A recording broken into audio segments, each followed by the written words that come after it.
بسم اللہ الرحمن الرحیم۔ السلام علیکم ورحمۃ اللہ وبرکاتہ۔ اسلامک لیب کی جانب سے خوش آمدید۔ گستاخ پر بجلی گر پڑی۔ ایک شخص جو کفار عرب کے سرداروں میں سے تھا، اس کے پاس حضور صلی اللہ علیہ وسلم نے چند صحابہ کرام کو تبلیغ اسلام کے لیے بھیجا۔ چنانچہ ان حضرات نے اس کے پاس پہنچ کر اللہ تعالیٰ اور اس کے رسول صلی اللہ علیہ وسلم کا پیغام سنا کر اسلام کی دعوت دی، تو اس گستاخ نے مذاق اڑایا کہ اللہ کون ہے، کیسا ہے اور کہاں ہے، کیا وہ سونے کا ہے یا چاندی کا ہے یا تانبے کا۔ ان کا یہ جواب اور گستاخی سن کر صحابہ کرام رضی اللہ تعالی عنہم اجمعین کے رونگٹے کھڑے ہو گئے،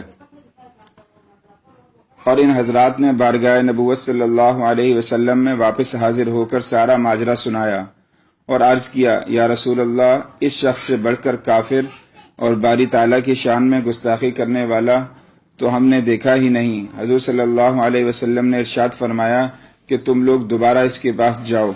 چنانچہ یہ حضرات دوبارہ اس کے پاس پہنچے تو اس خبیث نے پہلے سے بھی زیادہ گستاخانہ الفاظ زبان سے نکالے۔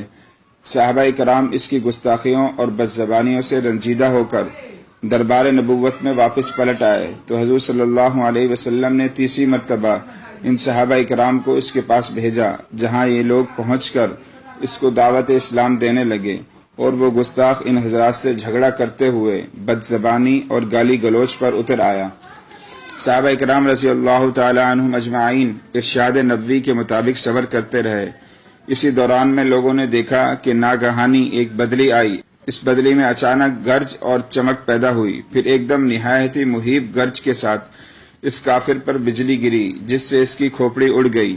وہ لمحہ بھر میں جل کر راکھ ہو گیا۔ یہ منظر دیکھ کر صحابہ کرام بارگاہ اقدس میں واپس آئے تو ان حضرات کو دیکھتے ہی رسول اللہ صلی اللہ علیہ وسلم نے فرمایا کہ تم لوگ جس گستاخ کے یہاں گئے تھے وہ تو جل کر راکھ ہو گیا۔